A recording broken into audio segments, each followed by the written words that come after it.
All right, so why I wanted a Hellcat. I wanted it since the reveal in 2015, and one of the first videos I saw on YouTube back in 2015 or 2016 about this car, and I already knew I had to have it. I ended up getting a Daytona 392 that I owned for 3 years, and I really learned that car.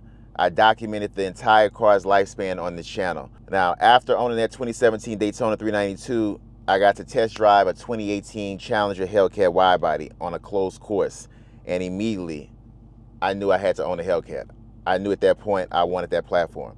So my plan was to wait until I moved to Texas in 2023 here in Texas to buy my first Hellcat, not knowing at the time that would be the last year. But when they announced the 2020 Daytona Hellcat wide body 50th anniversary limited edition 10501, which is this car here, I knew I had to jump on it that year because the chances of me getting that car in the future was slim to none. So I did.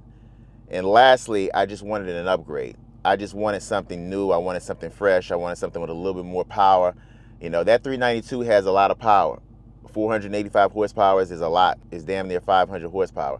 But when you have that car for some years and you get used to it, it kind of becomes like the norm, and you want something a little bit more. That's why people mod those cars and make them a little bit more powerful. But my thing was, I just wanted something fresh. I wanted something new. I wanted something a little bit more revised. So, you know, I knew the Hellcat would be something that I would eventually get. I already knew that. But I wanted to wait so I can really enjoy it here in Texas. But things changed and I got it earlier. I do not have any regrets getting this car. This car is next level powerful. I love the just the styling of it. I love the actual the performance of it.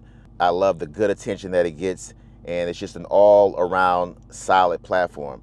Now that I've owned the Hellcat for over 4.5 years, you still don't get tired of it. It just never gets old.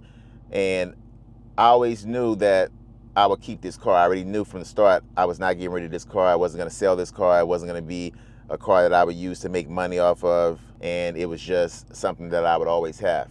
You do have to remember there's things that come along with this car. Maybe I'll get into that in another video where I explain more of what comes along with owning the Hellcat. If you guys want to see that, let me know. But for the most part, this video is just about why I bought the Hellcat, why I wanted it.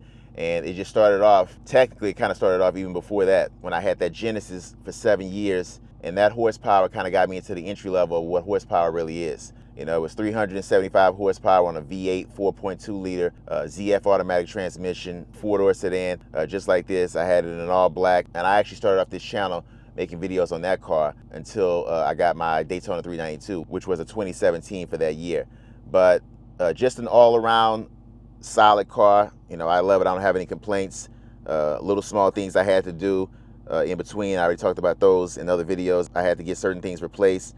But other than that, the car has held up. It's solid, and it has a lot of life left. And I'm only at a little over 17,000 miles. And these cars can go well into the hundreds of thousands of miles when it comes to a lifespan on a car. And then lastly, I'll just touch on, if you want to get one, I would say do it.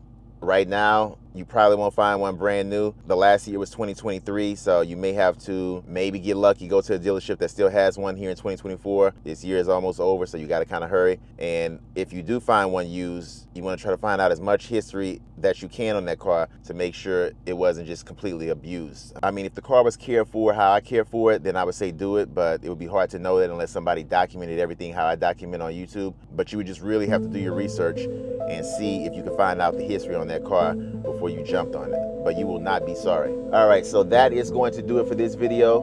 Make sure you give this video a thumbs up. Make sure you're subscribed, and I'll see you in the next one.